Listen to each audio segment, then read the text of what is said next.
Hello, I'm Alyssa, and today I'm talking about my favorites from the month of July. If you're new to my channel and don't know about my monthly favorites, that's where I cover the movies, TV shows, and video games that I absolutely adored over the past month. I know I'm a little late with this and I'm sorry, but life got a little hectic. But first, let's start talking about the movies, which, by the way, if you want to see the movies I don't mention in these videos, and if you want to get a sneak peek and see what I rate them, follow me on Letterboxd or check out my blog. Both are linked down below in the description box. But let's get started. The first movie up is In Bruges. This is a film from Martin McDonagh, who also directed 3 Billboards Outside Ebbing, Missouri. And this is a very darkly funny movie, and I loved it. Colin Farrell and Brendan Gleeson are fantastic together in this movie. And I just really loved their chemistry. I loved how they were trying to solve this case. And I just loved how messed up it was, but it was so sharply written. Martin McDonagh has a gift for writing dialogue. And I'd say if you like 3 Billboards, check out In Bruges. If you haven't seen 3 Billboards, still check out In Bruges to see if you like it, because he does have a very distinct style of directing and writing.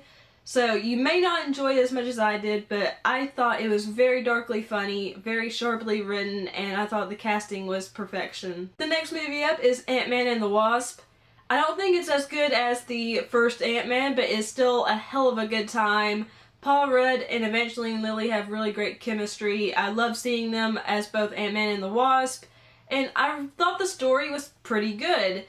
It had emotional beats, it had causes for everyone in the film to be the way they were. The majority of the characters weren't really clear-cut villains or heroes. And it was also pretty funny. There was one scene especially that was just hilarious, which I won't spoil in case you haven't seen it, but it was to die for. I think Peyton Reed is a fantastic director for this film, and I cannot wait to see how this ties into the 4th Avengers movie. Next up is Pride and Prejudice. This is a film I'd wanted to watch for forever, and I finally got to see it.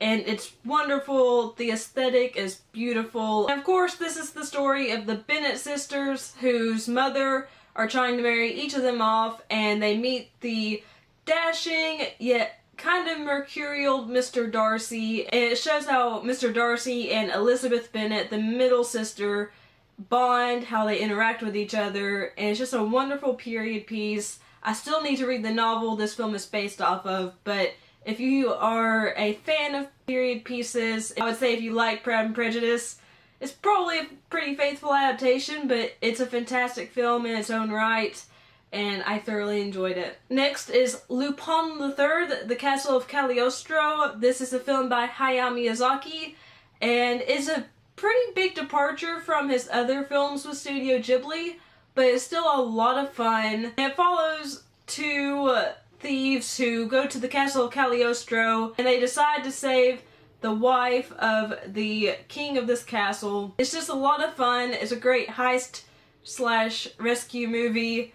And there's a lot of funny moments. The animation is pretty good. It's not as beautiful as other Miyazaki films, but for what it is, it looks pretty good. And I just had a lot of fun watching Lupin III, and I was cheering for Lupin the entire time. The next movie is Leave No Trace. This is a raw, wonderful film from Deborah Granick, who previously directed Winter's Bone.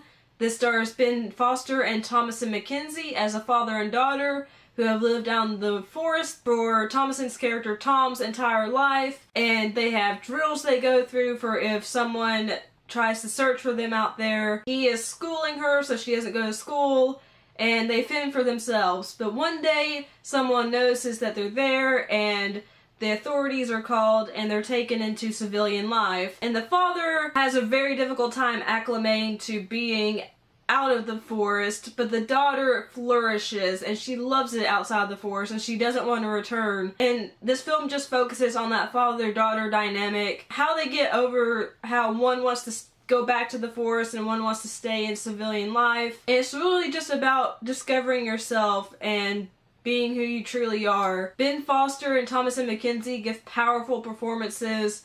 The cinematography is simple yet striking and effective, and I think this is a wonderful character study. It's kind of like Captain Fantastic, but more serious, and I would say if you liked Captain Fantastic or you liked Winter's Bone, check out Leave No Trace. I also really loved Tully. Tully stars Charlize Theron as a very, very tired and harried mother. She has 3 young children, and her husband and brother convince her to hire a night nurse named Tully. And when she hires this night nurse, her life becomes better, she becomes happier, a better mother. But there's something underneath the surface that isn't being seen. And that's all I'm going to say, because this film packs a major punch. And even though it is lighthearted and it's fun at points, it's also very emotional and hard-hitting. And I think Jason Reitman and Diablo Cody make wonderful films together. And I highly recommend Tully. If you love Juno and young adult especially, watch Tully. The next one up isn't really a film, but it's really important, and that is Hannah Gadsby's Nanette. This is a comedy stand-up special, but I almost hesitate to call it a comedy stand-up, because even though there are comedic moments, Hannah Gadsby is deconstructing what it means to be a comedy stand-up special. And she talks about her own experiences, and some of these experiences are horrible and heartbreaking. And she talks about how she deals with being in the comedy scene, but she also intersperses it with very dark black humor. This is a really important watch, but I do have to say it is very liberal. But if you can handle it, if you have similar viewpoints, definitely check it out, because it's one hell of a gut punch. I also really loved An Education. This stars Carey Mulligan and Peter Sarsgaard, and Carey Mulligan plays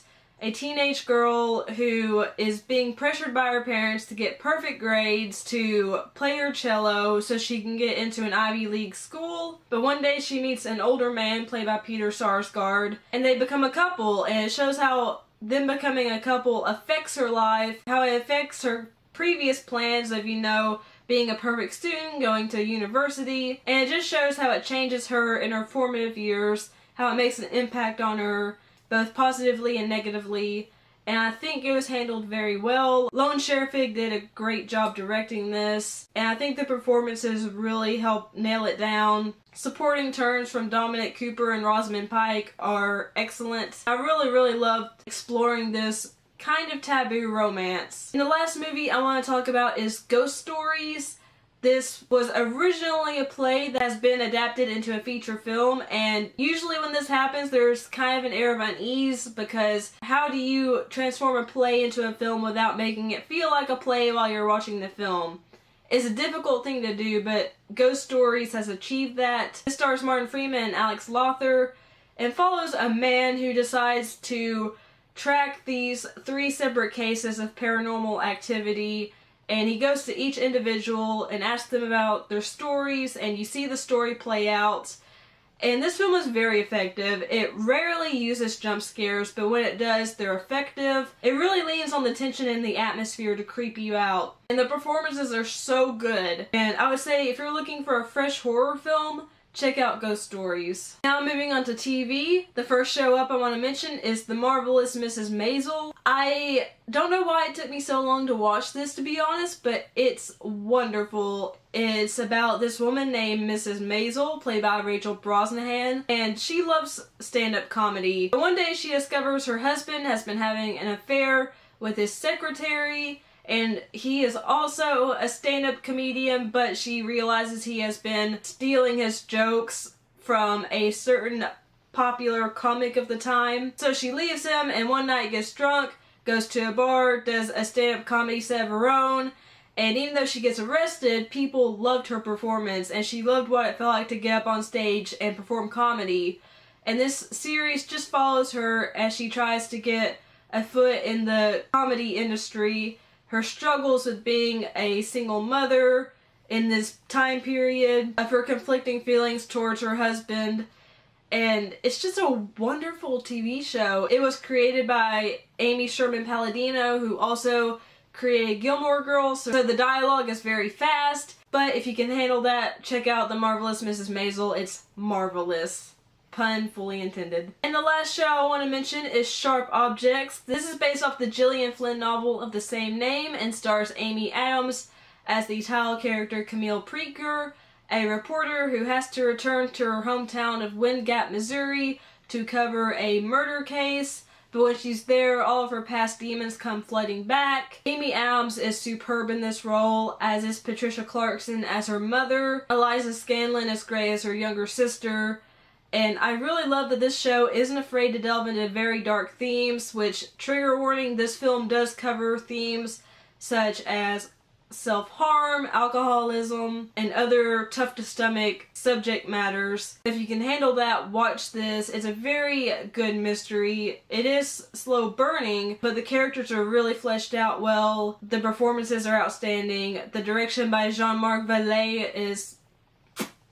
and I'm just so excited to see how this TV show both takes elements from the book and makes the show its own separate entity. And lastly, for video games, I loved playing Halo 2 with my boyfriend. It was a lot of fun to play it cooperatively. If you haven't played Halo, play Halo. It's a really good first-person shooter.